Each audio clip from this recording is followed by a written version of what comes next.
And how beautiful is this trophy? I'm joined by three men who've played in 3 Champions League finals. 7 Champions League finals. They've got 5 medals between them. You know exactly what it's like to win this. The buzz must never get old, Rio. Nice. It's nice to stand next to it, and it brings back a few memories. I think you're standing there thinking, wow. Years ago, though. That's the only problem. We're all kind of old now, getting old. Some a bit older than others. But no, this is a wonderful moment for these players that are going to be playing in this final, and something that definitely does live with you for the rest of your life. Yeah, and what's it like the day before a final? I mean, the players have been out here. If you don't know at home, that the day before the final, both teams are out training. Real Madrid have already been here. Borussia Dortmund are going to come out very shortly. What's it like there? Because you can feel the buzz around the stadium. But when does the nervous energy, Macca, kick in? Well, I think everybody's very different. I mean, when I joined Real Madrid, speaking about myself, they had lifted the trophy 2 years prior at Richmond, so it was a very relaxed hotel, a very relaxed area where we were. A couple of lads would have a beer for dinner, a couple of lads would have some wine. I remember being astounded because before the game, some of the lads were having massages at 1 o'clock in the morning, 2 o'clock in the morning, which is unheard of if you play for an English team. You were tucked up in bed at 10:30, you couldn't leave your room. So incredibly relaxed, and they were very, very confident, very confident. They were playing Valencia, or we were playing Valencia, and we knew a lot about them anyway. And even though Valencia were favourites, we knew that we were going to beat them, and we won quite comfortably, which was always nice, actually. That's mad, isn't it? Because Real Madrid must come into this with a lot of confidence. You know, they're looking for their 15th Champions League trophy. For Borussia Dortmund, they're looking for their 2nd. But I guess this game has a real David and Goliath feel to it, Owen. It does, but I do think Dortmund have saved their best for the Champions League. Obviously, they are underdogs, but I think they're dangerous underdogs. You know, you think about Jadon Sancho. I think we saw against PSG what he's capable of, and I think this stage is perfect for him. Back, obviously, in London. Real Madrid are big favourites, obviously, but I just think these guys, Dortmund, they found something in the Champions League, and I think, I mean, obviously, this is Real Madrid before. We were watching them train, weren't they? I mean, how sharp did Vinicius Jr. look, by the way? Oh, my word. If the Dortmund defenders get clips of this training session, they ain't going to sleep tonight, because he was so sharp. But to be fair, all of there is there. Look, his hairstyle sharp as well. But they were all sharp in his session. I was amazed at how quick it was, and the high tempo, the quality of it all. That man, Courtois, made 2 big saves as well, and he was on the winning team. Yeah, he was on the winning team. Courtois will play, I think, tomorrow. Lunin's not here, as everybody knows. Still suffering from the flu. Will be here tomorrow. So it looks as if, whether it was a decision Carlo wants to make, Thibaut's going to be in. Yeah, Carlo actually confirmed it in the press conference as well, that he will be starting. But the star of the show really is Jude Bellingham. I mean, for all of us, he's had such an incredible first season, hasn't he, at Real Madrid. Take a look at this tweet that the club put out. I mean, he's back obviously at home in England. I mean, here he is. It's like godlike almost as well. And, you know, obviously we know what the impact he's had this season. Here he's been out training as well. We can see some shots here as well with his dad Mark and his mum Denise, who are also here training as well. I mean, it's remarkable for him, really, that he gets the chance to play against his former club, the side that he just left. It's almost like Macca poetry in motion, isn't it? Yes, the only thing you would say is just to bring everybody's down to earth. He needs to win, Richmond. It's only poetry in motion if he wins. He's won the league, brilliant. He's won the Supercopa, fantastic. But if he loses, if they lose tomorrow, that's all they will be remembered for. You know what it's like in Madrid. You have to win the Champions League. If he wins the Champions League, it's a year that he will, never be forgotten. As a 19-year-old coming in, a big money signing, he's 20 now, of course.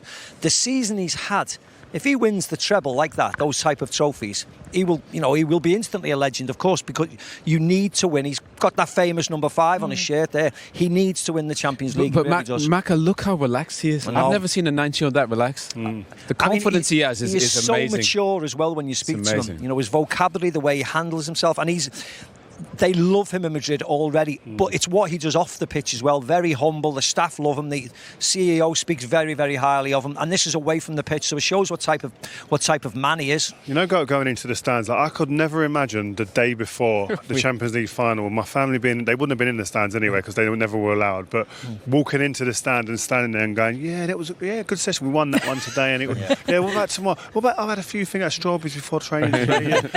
That's what it feels like. It's so relaxed and calm. I can't understand it. But for a kid that young, I would feel that I'm taking my mind off of the bigger picture, which is to try and win a trophy. If I was that relaxed, I was always really intense. I don't know about you guys. It was all really intense, but maybe that's why he's it's so effortless for him. He's just natural, and I think that's his talent. Obviously on the pitch he's amazing, but I think his talent is kind of off the pitch, he's just so...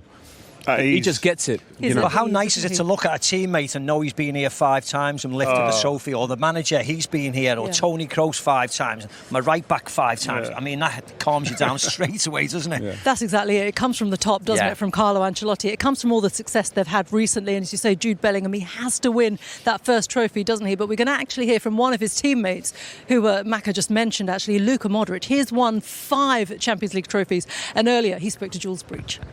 Well, you've beaten Dortmund and out here training at Wembley. They were quite nearby, but it must have been something we said. I don't know. They were literally right next to us a moment ago.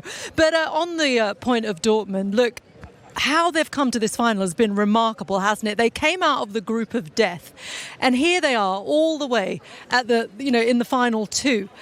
Owen, would anyone have ever foreseen that? Look, they've been underdogs kind of the whole tournament. I don't think anybody thought they'd get out of their group. They had the group of death, obviously, with Milan and Newcastle and PSG. One in Newcastle, one in Milan. And they've saved the best for the Champions League. They're a complete team. They work incredibly hard. There's not any superstars in there. There's some super talented players. But actually, these guys are a complete team. And it just shows you, get to a Champions League final sometimes isn't about superstar players. You need to complement each other. These guys are a team that complement each other incredibly well. And they're underdogs, but I think they're dangerous underdogs. I think sometimes you find a way that absolutely suits you, and in the league they haven't found that, and maybe the football in Germany hasn't suited the way they play, but because at times they're expected to go and win games. But I think in the Champions League they've been underdogs of quite a lot of games they go into, and then all of a sudden that's maybe starting on the back foot a little bit with the ability to hurt players on the counter that they have. Really, I think, makes them feel much more comfortable than being on the front foot and having to really dictate and control games. It's quite nice, isn't it, when you're peaking at the right time, and that's what they seem to be doing. Yes, they finished 5th, but they've almost discarded the last couple of weeks because this is the one, and they're playing really well. Of course, Madrid are as well, but this is not an open and shut case, because this is a good side, a well-organised side who work very, very hard behind us. Yeah, they certainly do. And talk about peaking at the right time. What about Mats Hummels? I mean, he's been a bit of a warrior, hasn't he, in the last few games? Never quite, he had some really interesting words to say in an interview just a few days ago. He's talking to Bild, the German national paper. This is what he said about a couple of league games that Dortmund played. He said, "I was furious because I was of the opinion that Borussia Dortmund shouldn't play like that against any opponent in the world. I didn't think it could go on like this. I felt insulted in my honour to stand on the pitch in that kit, so submissive, so inferior in footballing terms, barricading with 11 men in the box." Rio, a penny for Edin Terzic's thoughts on that?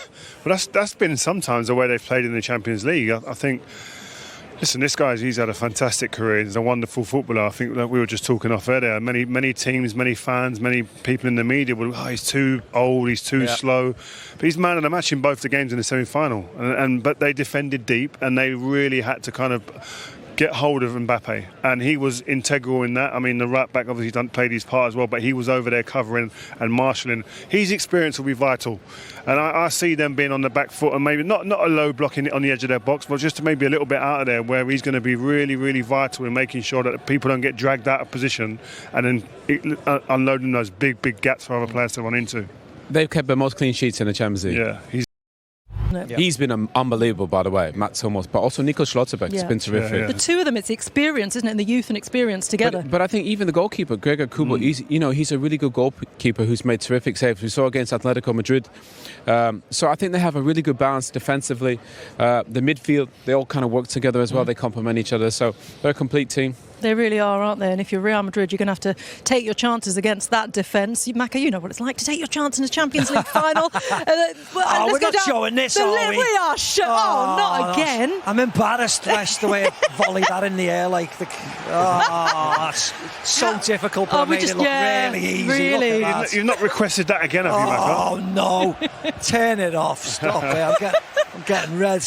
We don't want to see that again, do we? Got to ask you something we can about. do if you want, guys. You can play it again if you want. Come on then, guys. I'm going to ask you something about Real Madrid, Naka, Yes. because you know from being there. I worked there for 2 years. I lived in the city as well.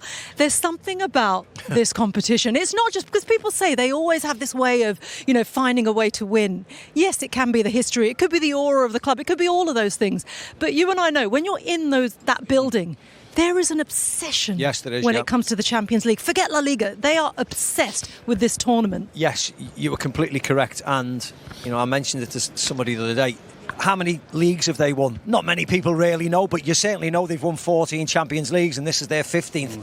If they get it done tomorrow, you're right. The words is an obsession. La Liga is not a problem. They expect to win the league. If they don't win the league, they'll finish second. It's this trophy that they're in love with, and the fans are, and the history of the club dictates that they play really, really well. And for that man there, certainly on the left, he'll be one of winners first, and we all hope he plays really well as well. Yeah.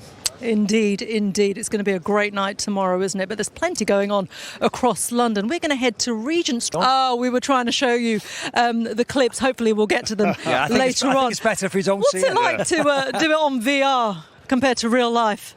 Oh, here we are. This is the leaderboard. Owen, look. Yeah, I don't know what my numbers are, but... Reshman, can I just confess that I've done this with my weaker foot? Yeah. Oh, whatever, So, Rio. It's not with my weaker Are you foot. going to tell me you're a defender and you didn't always score?